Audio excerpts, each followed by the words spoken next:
Today we're doing the ultimate guide on how to carve your snowboard. Let's go.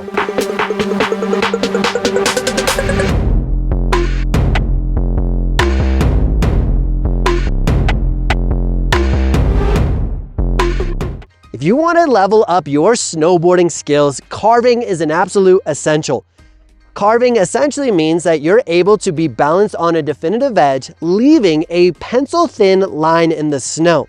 Now, the benefit of being able to do carves is you have the ability to change directions while either maintaining or accelerating your speed. This is extremely useful for being able to do racing, being able to ride park, do tricks, as well as traverse across the hill, or just be able to go fast on a catwalk. So it's not just a beginner or intermediate thing. It is literally carving is going to change all of your snowboarding.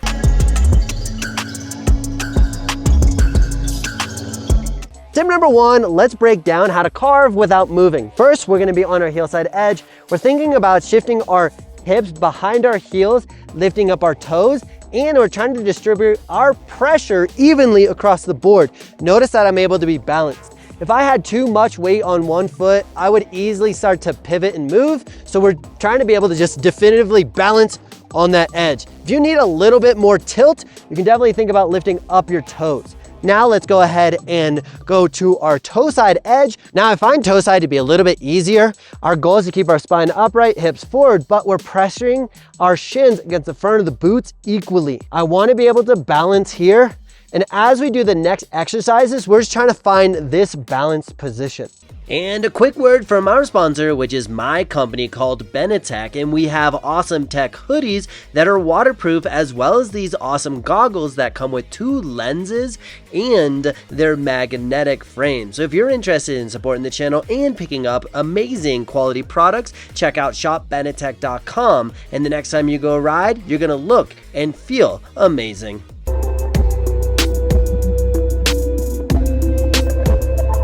Exercise number 2 is we're gonna isolate our heel side and toe side turn, and we're just gonna do traverses. So our goal for the first one is go across the hill. Now you're gonna notice that my board has a wide path.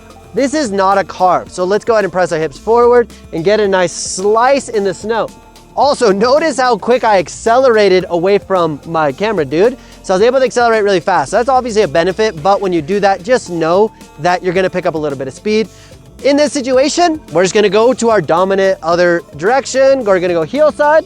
Now, because we've come across the hill, let's just practice our heel side, because why not utilize the terrain? I'm going across the hill again. Notice that my weight's on my front foot. This is not what we want, so I am not actually carving right now. What I wanna be able to do is get my weight more even, lift up my toes, check my area, lift up my toes.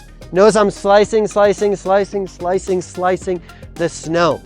You will also notice that when I am on an edge that I'm actually getting a definitive turn. So as I'm doing this, I gotta manage that. Definitely gonna pick up speed, but I'm trying to traverse heel side and toe side. Let's go ahead and do it again. Rapid fire. Toe side, press shins forward, nice and even, stacked slice. Make a nice turn. We're gonna skid, and we're just focusing on our traverse. So we're going across the hill, across the hill, across the hill, across the hill. We're gonna slow it down. Traverse, slice, slice, slice, slice, slice, slice. Very simple. Slow it down and then go across. And when you're doing this, definitely look back and see if you're actually carving and leaving a pencil thin line, or are you doing more of a skid? We're looking for that pencil thin line.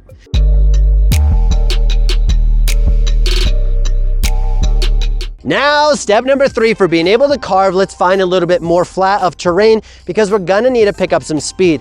Our goal now is to point our board down the fall line, get on an edge, and we're gonna hold that balance carve edge for as long as we can. Ideally, we're going to be getting a carve and trying to U-turn back up the hill. So as we do that, please look around, make sure that it is absolutely safe. And let's go ahead. I'm gonna go toe side, so I'm gonna wrap up this way.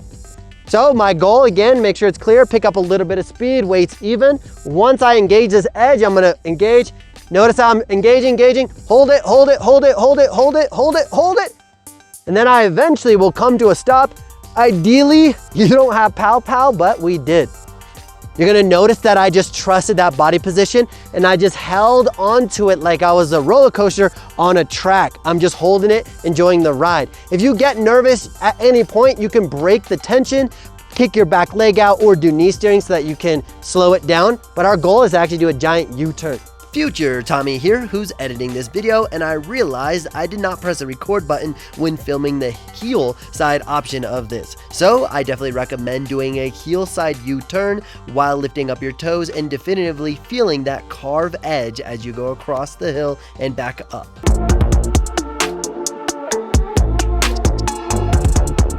Tip number 4 is we're gonna link our turns. Because this is your dominant direction at any time, you need to slow down, absolutely do that.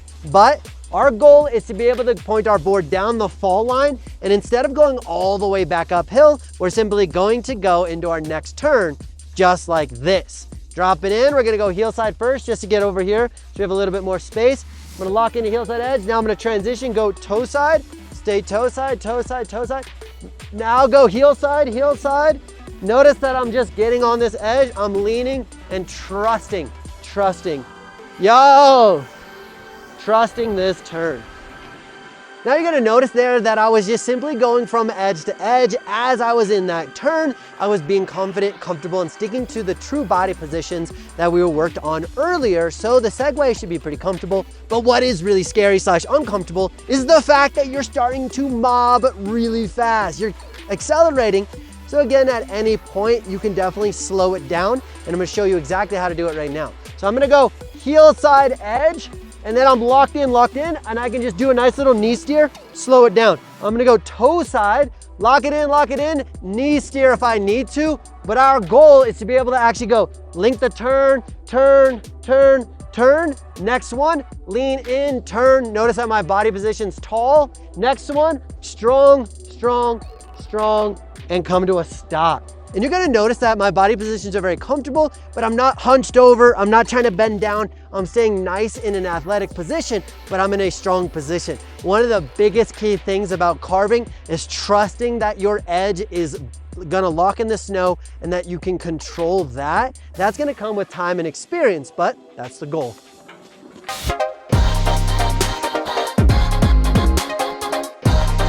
Tip number 5, we're gonna be a little bit more dynamic with our carving like this. So as we start to cruise down, we're picking a run that's a little bit steeper. At any point, I can still break that edge or break that tension so I can skid, but our goal is to now do a little bit more of a carve, break that tension. As I'm doing this, you're gonna notice that my board is pointed straight downhill. This is a different style turn than we did earlier. Last time was across the hill. This time's a little bit longer. So now I'm gonna go toe side, same body position. Heel side, same body position.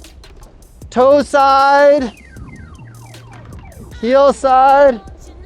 Notice how fast we end up picking up speed. I'm able to change directions without actually losing speed. Very useful for situations like this. Yeah, I can slow down for the slow sign, but I need enough momentum to carry me up and over the terrain. Again, an extremely useful situation for carving.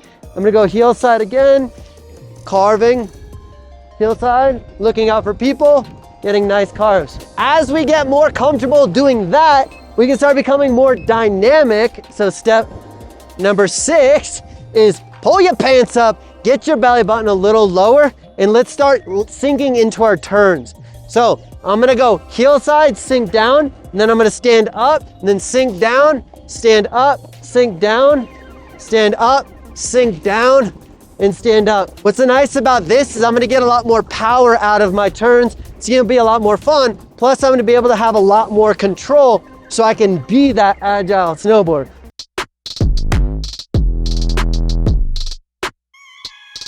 And the last thing we're gonna talk about is as you start to go out in the real world, you're gonna encounter different textures of snow. It is extremely important to read the terrain. Do I have enough grip in the snow to trust my edge? If it gets really icy, then absolutely not. I'm also gonna hit the side hit. Another use case for a backside, or a use case for a edge is carving. But the last thing is you gotta be able to read the terrain as well. Can I trust the snow? When it has more texture, yes, I can be able to get that grip and rip. But as it starts to get icy, then I'm not gonna be able to grip as well as I wanted to. So on that note, I hope you loved this video. If you did, definitely like it because every snowboarder needs to have these skills, and definitely share it with a friend. If you're interested in supporting the content, check out shopbenetek.com where I got some awesome goggles, tech hoodies, and I love you. See you tomorrow. Bye.